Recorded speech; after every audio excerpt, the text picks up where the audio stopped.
Assalamualaikum warahmatullahi wabarakatuh. Selamat jumpa anak-anak. Semoga kalian selalu baik-baik saja dan sehat, penuh semangat.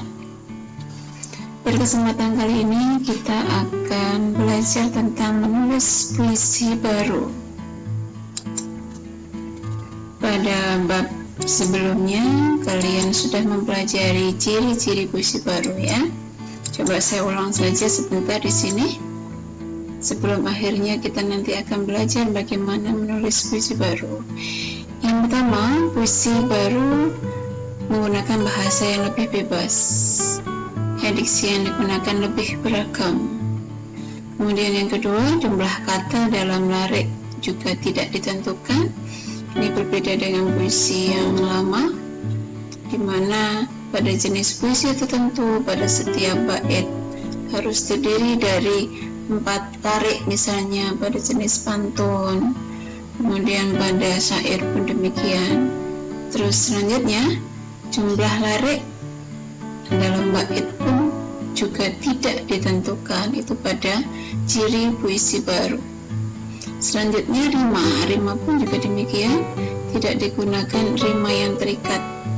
Tidak selalu AB atau A seperti pada pantun, atau misalnya AABB pada talipun dan seterusnya. Berikutnya ciri yang kelima adalah bentuk bait pada puisi pun sangat bervariatif dan terkadang diberi makna. Ini bentuknya tidak selalu misalnya dalam setiap bait itu jumlahnya 4 larik atau harus 2 larik dan seterusnya, tapi bebas. Dan susunannya pun juga bisa menyerupai tangga atau piramid. Bahkan ada jenis bentuk puisi baru yang paragrafnya tidak beraturan.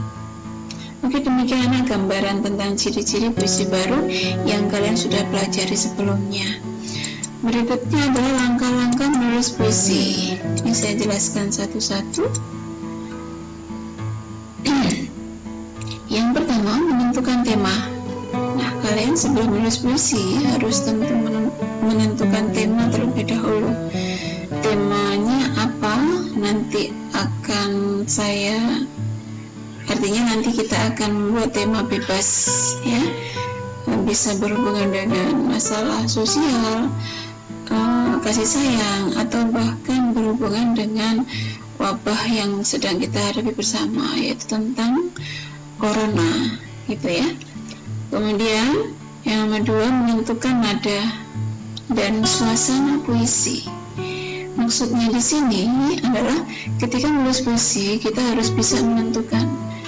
Ketika membuatnya kita ingin menyampaikannya dengan nada marah, misalnya memprotes sesuatu kah, atau mengajak seseorang untuk merenungi sesuatu, itu disebut nada suasana. Nah, ini akan sangat berhubungan nanti dengan diksi yang kamu pilih gitu kan. Kemudian juga rangkaian kata-kata yang sehingga membangun suasana tertentu. Di sini ada variasinya, yaitu misalnya nada dan suasana marah, setuju, menolak, sinis ya, dan seterusnya. Berikutnya adalah memilih kata-kata atau diksi yang sesuai dengan tema. Ini jelas sekali akan kita pelajari lebih lanjut nanti pada bagian diksi. Selanjutnya adalah nomor 4, menentukan gaya bahasa atau majas. Lalu mencermati rangkaian kata untuk menghasilkan rima atau persajakan. Dan yang keenam adalah mengoreksi puisi. Jadi setelah puisi kamu jadi, maka harus ada tahap mengoreksi puisi yang nomor 6 ini. Puisi kita baca kembali, kemudian kita recheck, mungkin ada diksi-diksi yang harus diubah, susunan kata yang harus diubah, dan seterusnya. Begitu anak-anak, kita masuk ke tahap penjelasan hal-hal yang harus diperhatikan dalam menulis puisi. Nah, ini bagian dari langkah-langkah tadi sudah disebutkan. Yang pertama adalah apa yang harus diperhatikan dalam menulis puisi. Yang pertama adalah pesan dan nilai, kemudian diksi, pemilihan kata, yang nomor 3 adalah gaya bahasa atau majas, dan yang nomor 4 adalah rima.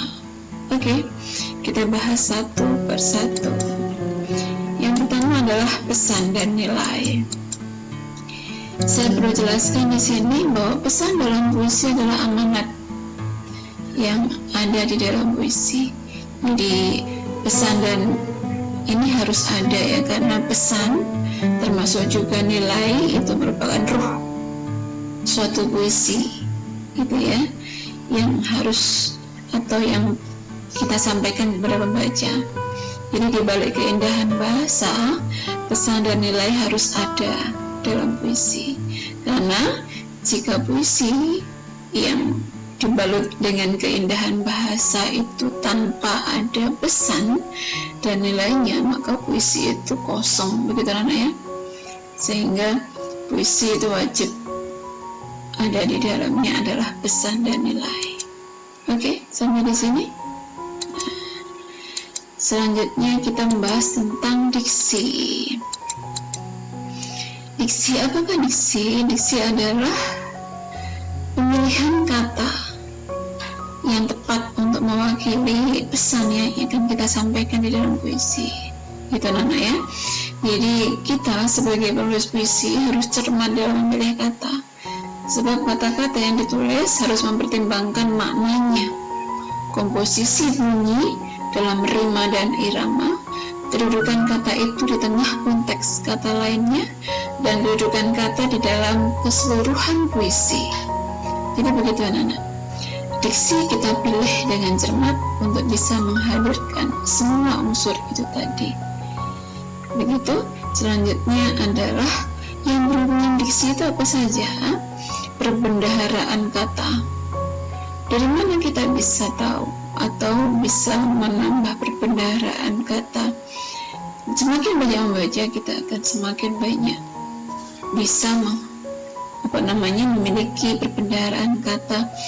Sehingga bukan berarti dengan banyak membaca kita akhirnya menyontek diksi yang dipakai orang, bukan, tapi lebih pada kita semakin memiliki wawasan bagaimana merangkai kata sehingga membentuk diksi yang baru, seperti itu.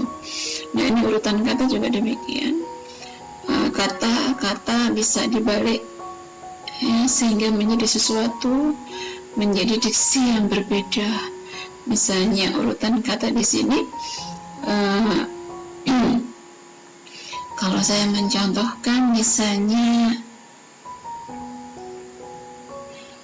contoh padamu aku rindu, misalnya seperti itu, maka pada urutan kata tertentu, pada puisi tertentu kita bisa menggunakannya disusun balik dengan urutan kata yang terbalik. Kalau padamu aku rindu, bisa juga diubah menjadi rindu aku padamu. Seperti itu anak-anak, ini rangkaian urutan kata, dan ini adalah bagian juga dari diksi. Ya, silakan nanti kalian bermain kata-kata di dalam puisi kalian. Berikutnya yang ketiga adalah daya sugesti kata-kata. Dengan memilih kata-kata yang tepat, maka kita bisa menghadirkan daya sugesti kata, memiliki daya kekuatan magis tertentu gitu ya, atau bermakna yang berbeda. Itulah daya sugesti kata-kata yang bisa kita hadirkan di dalam puisi kita. Oke, selanjutnya kita memasuki gaya bahasa. Nah, gaya bahasa harus juga ada dan kita harus pertimbangkan masuk di dalam puisi yang kita buat ya, karena bahasa adalah merupakan daya tarik tersendiri di balik pesan yang diusung oleh penyair di dalam puisinya ya. Jadi saya jelaskan di sini, penyair menggunakan bahasa yang bersusun atau berfigura, maksudnya berfigura atau berbingkai, maksudnya berbingkai itu artinya kata yang ada di dalam puisi maknanya terselubung, itu seperti itu, sehingga disebut bahasa figuratif. Bahasa figuratif juga disebut dengan gaya bahasa atau majas. Nah, gaya bahasa ini menyebabkan puisi menjadi prismatif.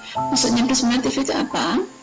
Adalah memancarkan banyak makna atau mengandung banyak makna, banyak tafsir makna gitu, seperti itu.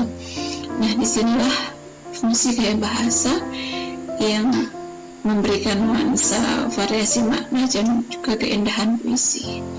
Selanjutnya, macam-macam gaya bahasa sudah pernah kalian pelajari dulu di kelas-kelas sebelumnya. Di antaranya ada perbandingan, ada penegasan, ada gaya bahasa pertentangan, dan sindiran. Dasar perbandingan contohnya apa? Kalian sudah tahu, ada di sana, ada simile, metafora, personifikasi, hiperbola, semuanya itu masuk gaya bahasa perbandingan. Nah, nanti detailnya bisa dipelajari lagi ya. Nah, penegasan ada pleonasme, ada tautologi, ada sinekdok, ya, dan seterusnya. Pertentangan ada antitesis, ya, ada juga paradoks masuk pertentangan. Oke, di sindiran ada sinisme, sarkasme, ironi, yaitu sindiran. Oke, begitu Nana. Oke, selanjutnya kita masuk ke unsur yang berikutnya adalah rima. Nah, ini juga menjadi unsur keindahan di dalam puisi. Rima atau persajakan ini penting. Meskipun rima dan persajakan pada puisi baru tidak sekaku pada puisi lama, kayak seperti itu. Apakah rima? Rima atau persajakan adalah pengulangan bunyi dalam puisi. Nah, dalam rima atau persajakan diharapkan pengulangan bunyi itu tidak hanya pada akhir setiap baris, namun juga untuk keseluruhan baris dan bait. Artinya, makna persamaan bunyi ini tidak harus selalu di ujung larik setiap baris puisi, tapi bisa juga pengulangan kata, pengulangan suku bahkan ya. Misalnya, padamu aku rindu. Saya ulang lagi diksi itu atau kata-kata itu. Maka padamu, nah ini kata itu berakhiran a, aku juga berakhiran a, u, gitu ya. Padamu aku rindu. Nah, sebetulnya juga bagian dari persajakan itu. Dan ini juga diperlukan anak-anak ya. Jadi ingat, yang namanya rima bukan hanya persamaan bunyi pada setiap akhir baris atau larik, tapi di bagian manapun, bahkan di suku kata ya, bahkan di suku kata. Mungkin nanti akan ada contohnya di puisi-puisi berikutnya. Rima atau persajakan tidak khusus persamaan bunyi, tetapi menyangkut intern pola bunyi, intonasi, repetisi bunyi, persamaan bunyi kata, frasa, atau ungkapan. Oke, lebih lanjutnya kita akan bahas pada contoh puisi. Oke, begitu anak. Dari puisi di sini kita akan bahas satu persatu ya. Coba mohon perhatiannya pada contoh puisi kali ini. Sejenak berdiri. Sebelum kita bahas puisi ini dan 4 hal yang harus diperhatikan pada menulis puisi tadi, saya ulang, adalah pesan, harus ada pesan, harus menggunakan diksi yang cermat, lalu ada gaya bahasa, dan juga memperhatikan rima. Oke, seperti itu. Sejenak berdiri. Ini puisi bermakna bahwa dalam sholat kita hanya memerlukan waktu yang sebentar untuk berdiri, seperti itu. Diksinya di sini saya gunakan kata duhai jiwa yang pasti kembali ke hadiratnya. Sejenak, mari insaf pada nasnya. Sejauh kaki melangkah menggapai asa, sejatinya derap selalu ditarik ke hadiratnya. Nah, di sini kita akan mempelajari pesan dulu. Pesan yang ada di dalam puisi ini adalah mengajak kita semua untuk menyadari bahwa kita sebagai manusia pasti akan mati, akan kembali kepada Tuhan. Ya, sejatinya manusia diciptakan Tuhan memang untuk beribadah kepadanya, dan untuk beribadah itu tidak memerlukan waktu yang banyak. Ya, sehingga kita perlu menginsafi peran kita atau tugas kita. Ya, maka saya menggunakan diksi sejenak. Mari insaf pada nasnya, sejauh kaki melangkah menggapai asa. Maknanya apa ini? Manusia ketika di dunia biasanya lebih fokus pada apa yang dihadapi di dunia adalah kesuksesan dunia, belajar untuk bisa mendapat pekerjaan, belajar untuk mendapatkan kesuksesan, kedudukan, materi, dan seterusnya. Sehingga saya menggunakan diksi sejauh kaki melangkah menggapai asa, sejatinya derap selalu ditarik ke hadiratnya. Artinya apa? Kita tidak sadari bahwa sebenarnya kita berjalan menuju ke kematian, selalu ditarik ke hadiratnya. Kayak seperti itu. Jadi itu yang pesan yang ada di dalam puisi ini, terutama di bait seperti itu ya. Jadi kita diajak untuk menginsafi, menyadari bahwa apapun itu sebenarnya kita akan kembali kepada Allah, kepada Tuhan. Sehingga sejenak berdiri, atau yang saya memilih diksi ini yang bermakna sholat itu hanya sebentar, maka lebih baik kita melakukannya dengan penuh keinsafan, tanpa buru-buru dan seterusnya. Oke, selanjutnya pada diksinya pada paragraf yang maksud saya pada bait yang kedua adalah hanya sebentar, tapi banyak jiwa merasa tak sabar. Hanya singkat, tapi banyak hati tak sanggup khidmat, menegakkan tiang yang disebut salat. Oke, seperti itu. Pesannya jelas kita dapat temui anak di sini ya. Seperti yang sudah saya sampaikan sebelumnya, kita diajak untuk menginsafi tugas kita sebagai hamba Allah untuk beribadah, diantaranya dengan sholat.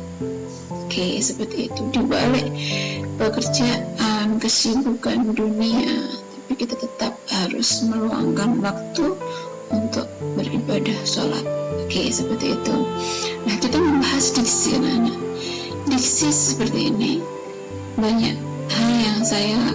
diksi yang saya gunakan di sini. Ya, duha jiwa. Mengapa saya memilih kata jiwa? Karena inti manusia itu pada jiwanya, gitu kan? Pada jiwanya, pada ruhnya. Kita menasihati kita ingin menyentuh manusia dari sisi ruhnya untuk menyadari peran kita sebagai hamba Allah, seperti itu. Sehingga saya memilih diksi duha jiwa yang pasti kembali ke hadiratnya. Oke, sejenak mari insaf pada nasnya. Kita tahu nas itu adalah sebuah ketentuan Allah, aturan Allah. Oke, seperti itu ya. Nas dibuat bukan untuk mengikat manusia, tapi justru untuk membuat manusia tertata hidupnya, bahagia dunia dan akhirat, sukses dunia akhirat, begitu ya. Sejauh kaki melangkah. Nah, maksudnya apa sejauh kaki melangkah? Karena manusia untuk mencapai target atau kesuksesan dunia itu bisa sangat-sangat melampaui batas waktu, melampaui batas tempat, seperti itu ya. Dan yang hanya ingin dicapai adalah kesuksesan dunia, gitu kan. Sejauh kaki melangkah, mau pergi kemanapun, mau sekolah sejauh apapun, mau bekerja di tempat yang jauh apapun gitu kan, mau bekerja sekuat dan sekeras apapun, sejatinya derap. Ini saya menggunakan kata derap di sini, diksi derap, karena langkah kaki kita itu sebenarnya ada derapnya gitu ya. Sejatinya derap, selalu ditarik ke hadiratnya. Oke, ini adalah satu makna dengan langkah. Sejatinya langkah selalu ditarik ke hadiratnya. Siapa yang menarik Allah kemana? Pada kematian. Dan kita tidak pernah menyadari itu. Artinya kita tahu semuanya akan mati, tetapi tidak sadar bahwa kita menuju ke sana gitu.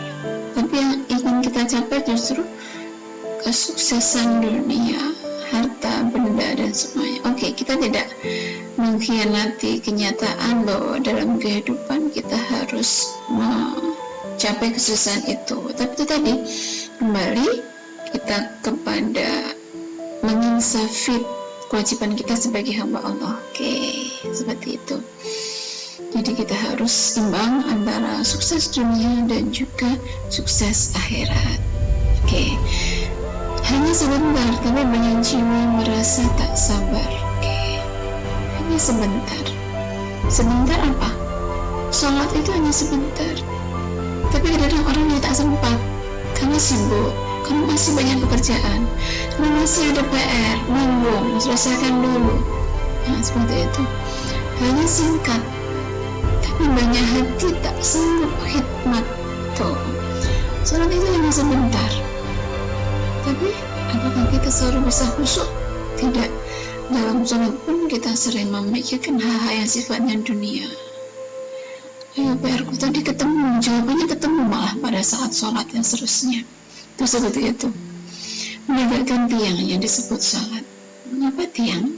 Karena sholat adalah tiang agama. Sehingga saya menggunakan diksi menegakkan tiang yang disebut sholat.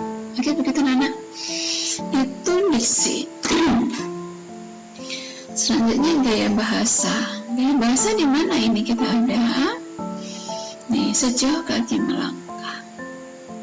Sejauh kaki melangkah menggapai asa. Ini bisa bermakna metafora. Artinya sejauh kita menggantungkan cita-cita, sejauh kita pergi untuk belajar, pergi untuk bekerja dan seterusnya. Itu sejatinya derap selalu ditarik hadiratnya. Nah, ini juga bagian dari gaya bahasa. Perbandingan ditarik kemana? Ya, kematian itu kan seperti magnet anak-anak ya. Seperti magnet, artinya kita tidak pernah tahu. Kadang-kadang orang sehat tiba-tiba meninggal, gitu kan? Nah, karena mati tidak harus tua, mati tidak harus sakit. Nah, sehingga saya menggunakan sejatinya derap selalu ditarik kehadiratnya, yang sebenarnya adalah itu yang terjadi bahwa kita hari ke hari sebenarnya menuju langkah mendekati liang kuburan, gitu kan, kembali ke hadirat Allah Subhanahu wa Ta'ala. Itu seperti itu. Itu bagian dari gaya bahasa juga. Hanya sebentar, tapi tak banyak jiwa. Tapi banyak jiwa merasa tak sabar. Hanya singkat, tapi banyak hati tak sanggup khidmat menegakkan tiang yang disebut sholat. Nah, ini menegakkan tiang ini juga bagian dari gaya bahasa berbandingan. Tiang metafora, ya, metafora tiang apa? Sholat adalah tiang agama. Agama tanpa sholat itu akan runtuh.